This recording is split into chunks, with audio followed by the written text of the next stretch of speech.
স্ক্রিনে দেখতে পারি একটা লোক তার গাড়িতে বসে আছে এবং লোকটা অনেক চিন্তা ভাবনার পর সে ঠিক করতে পারতেছে না সে আসলে কি করবে না করবে, কিন্তু অনেক চিন্তা ভাবনার পর সে স্থির থাকতে পারতেছে না। পাশে একটা হোটেলের একটা ঘরে ঢুকায় এবং সে ঘরে সে তার স্ত্রী, যার নাম এমি, তাকে একটা পুরুষের সঙ্গে বিছানায় দেখে। এই পুরুষটার নাম হলো ট্রেড। নিজের স্ত্রীকে অন্য একটা লোকের বিছানায় যৌনতার মতো দেখে লোকটা প্রচণ্ড কষ্ট পায়, স্বাভাবিক ব্যাপার, এবং দৃশ্যটা এখানে শেষ হয়। এরপর কেটে গেছে 6 মাস, দেখা যায় এই লোকটাকে একটা নির্জন জঙ্গলের মধ্যে, ও হ্যাঁ, লোকটার পরিচয় দেওয়া হয়নি, এই লোকটার নাম হলো মট রেইনি। তো রেইনিকে দেখা যায় একটা নির্জন জঙ্গলের মধ্যে নদীর ধারে একটা পুরনো কেবিনে সে একা বসবাস করে। আশেপাশে জায়গাটা একদম শুনশান, দেখে মনে হয় এখানে লোকজন সেরকম যাওয়া আসা নাই।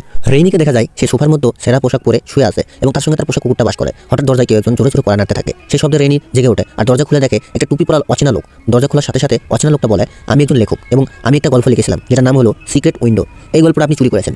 রেইনি অবাক হয়ে যায়। রেইনি বলে, আমি তোমাকে চিনিই না, তোমার নাম কি?